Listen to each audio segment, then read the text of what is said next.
তো সেক্ষেত্রে ডক্টর মোহাম্মদ ইউনূস যদি উনি এখন ক্যান্টনমেন্টে যেতে পারেন, উনি যদি আরও অনেক জায়গাতে যেতে পারেন, তো সেক্ষেত্রে বেগম জিয়ার বাসায়, বিএনপির অফিসে, জামাতের অফিসে যেতে তার অসুবিধা কোথায়? এই পরিস্থিতি সেগুলো বিএনপি তৈরি করতে পারতো। তা না করে তারা শুধু ক্রমাগত অপমান হচ্ছে, মিটিংয়ের জন্য তারা দাবি করছে, দেখা করার জন্য সাক্ষাৎ প্রার্থী হচ্ছে, আর বারবার প্রত্যাখ্যাত হচ্ছে। কিন্তু এত কিছু হওয়ার পরেও তাদের লজ্জা শরম হলো না, তারা গিয়ে একেবারে সেই আসিফ মাহমুদ, সজীব ভুঁইয়ার নেতৃত্বে গিয়ে সেখানে গিয়ে তারা বৈঠক করলো। এই গেল এখানকার ঘটনা। সেম ঘটনা আরও বিপর্যয় তৈরি করলো লন্ডনে।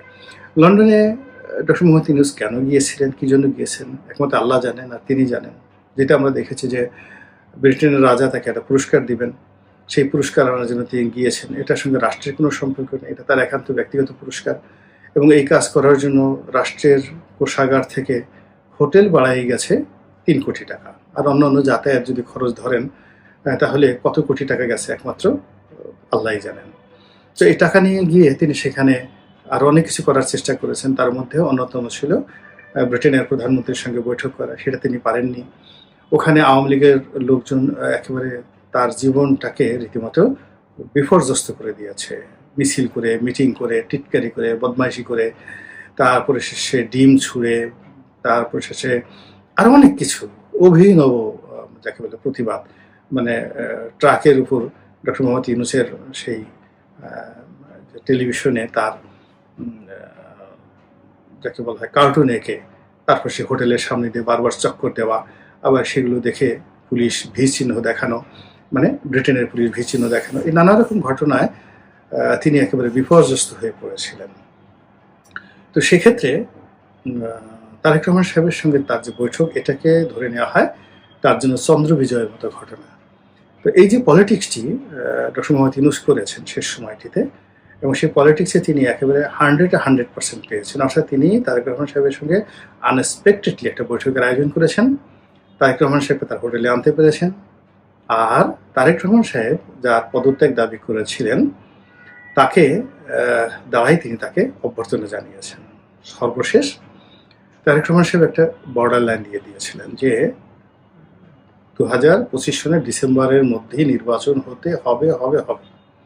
এবং তারেক রহমান সাহেব এই যে এত বড় কথা বলেছিলেন, এই কথার পেছনে বন্ধু রাষ্ট্রের গ্রিন সিগন্যাল ছিল, চীনের গ্রিন সিগন্যাল ছিল, এরপর সেনাবাহিনীর গ্রিন সিগন্যাল ছিল, তার দলের নেতাকর্মীদের গ্রিন সিগন্যাল ছিল। এই সব সিগন্যালগুলো ব্রেক করে তিনি এটাকে নিয়ে গেলেন ফেব্রুয়ারিতে বা এপ্রিলে। অর্থাৎ যেটা ইউনূস সাহেব চেয়েছেন সেটাই সেই লন্ডন বৈঠকে আলোচনা হলো।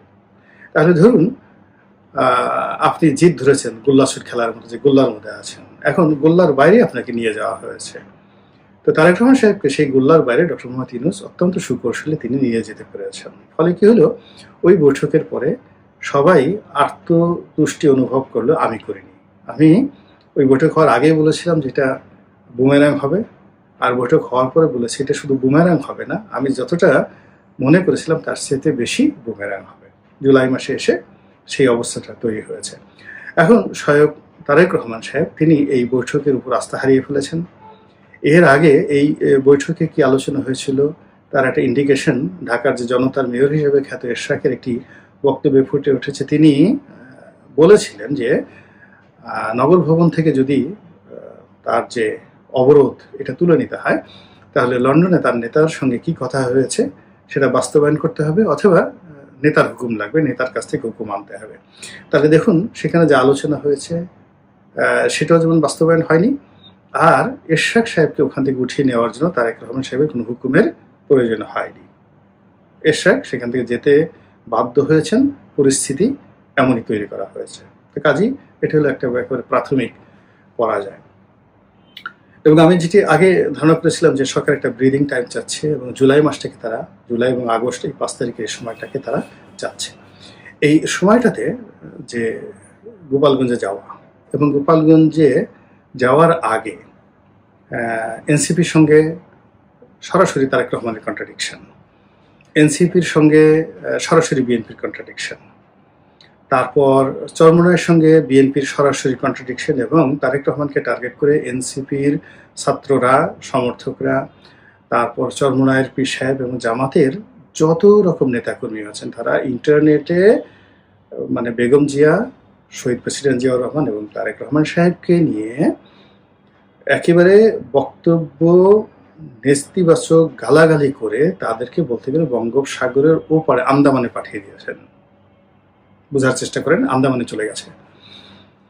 তখন বিএনপি বাধ্য হয়ে পল্টনে একটা সমাবেশ ডাকার চেষ্টা করলো এবং সেই সমাবেশে তারা কি করলো, সেই আন্দামান থেকে ফিরে এসে মানে যে ভাষায় তাদেরকে গালাগালি করা হয়েছিল ঠিক একই ভাষায় তারাও গালাগাল করলো। ফলে কি হলো দেখুন, মানে ডক্টর মোহাম্মদ ইউনূস, খলিলুর রহমান, আসিফ মাহমুদ সজীব ভুঁইয়া তাদের যে লেভেল রয়েছে, সারি রয়েছে, সেখান থেকে বিএনপিকে নামিয়ে আনা হয়েছে শায়েকে চরমোনাই এবং এনসিপির নাহিদ, সার্জিস, মাহফুজ ওনাদের চাইতে আরো পর্যায়ে নিচের পর্যায়ে নিয়ে আনা হয়ে গেছে। আচ্ছা গেল। এখন এইভাবে পল্টন সমাবেশের পরে কি হলো, গালাগালিতে যারাই হচ্ছে তাদেরকে ট্রল হচ্ছে যে শায়েকে চরমোনাইকে এইভাবে মানে অশিক্ষিত, এভাবে নেশাখোর বলাকে ঠিক হয়েছে। এগুলো নিয়ে যখন বিভেদ খুব তুঙ্গে, তখনই গোপালগঞ্জের ঘটনাটা ঘটিয়ে দেওয়া হলো। এবং গোপালগঞ্জের ঘটনা ঘটিয়ে দেওয়ার পর যে কাজটি করা হলো সেটি হলো বিএনপি এই ঘটনা নিন্দা বা জানাতে বাধ্য হলো, আওয়ামী লীগের বিরুদ্ধে বিবৃতি দিতে বাধ্য হলো, এনসিপিকে সমর্থন দিতে বাধ্য হলো এবং ঢাকা বিশ্ববিদ্যালয়ে শিবির এবং ছাত্রদল পাশাপাশি নজিরবিহীনভাবে মিছিল করতে বাধ্য হলো। এই গেল এই ঘটনা। করে আবার একটা জায়গাতে ধামাচাপা দিয়ে বিএনপিটাকে পুরোপুরি নিউট্রাল করে দেওয়া হলো। ধরেন আপনার একটা জেনারেটর আছে, আপনি একবার স্টার্ট দিচ্ছেন, স্টার্ট নিতে নিতে আপনি পাওয়ার খুলে ফেলছেন, আবার একটু করে স্টার্ট দিচ্ছেন। তো বিএনপিকে আন্দামানে পাঠিয়ে দিল, গালাগালি করে আন্দামান থেকে এনে আবার পল্টনে আনলো, পল্টন থেকে আবার তাদেরকে ঢাকা বিশ্ববিদ্যালয়ে পাঠিয়ে দিয়ে তাদেরকে পুরো নিউট্রাল করে দেওয়া হলো যে বিএনপি জামাত ভাই ভাই, আমাদের মধ্যে বিভেদ নাই।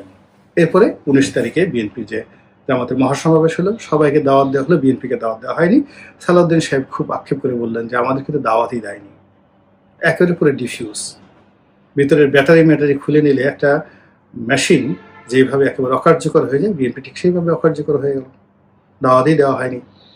তারপরে কি করলেন, আমিরে জামাত অসুস্থ হয়ে গেলেন, সারা দেশের জনমত আমিরে জামাতের পক্ষে। এখন এই অবস্থায় বিএনপি কি করবে?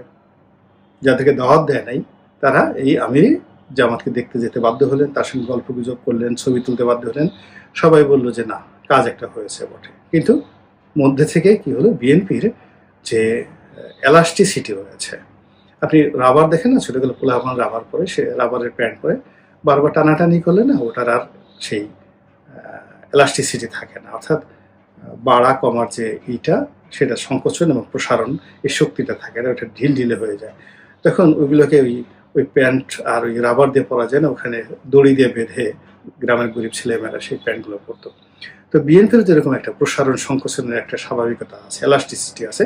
তো এই কয়েকটা ধাক্কায় সেই এরশাকের মেয়রের যে দাবি, মেয়র পদে বসানোর দাবি, আদালতের রায় কার্যকর করার যে দাবি, তার থেকে একেবারে আজকে 20 তারিখ পর্যন্ত বিএনপি অন্তত 100 বার টানা হয়েছে, 100 বার ছাড়া হয়েছে, 100 বার আন্দামান পাঠানো হয়েছে, একবার আবার আনা হয়েছে, 100 বার আশা দেখানো হয়েছে, আবার 100 বার নিরাশার মধ্যে ফেলে দিয়ে পুরো তার যে স্ট্যামিনা, শক্তিমত্তা, এটা মানে শূন্যতে নিয়ে আসা হয়েছে।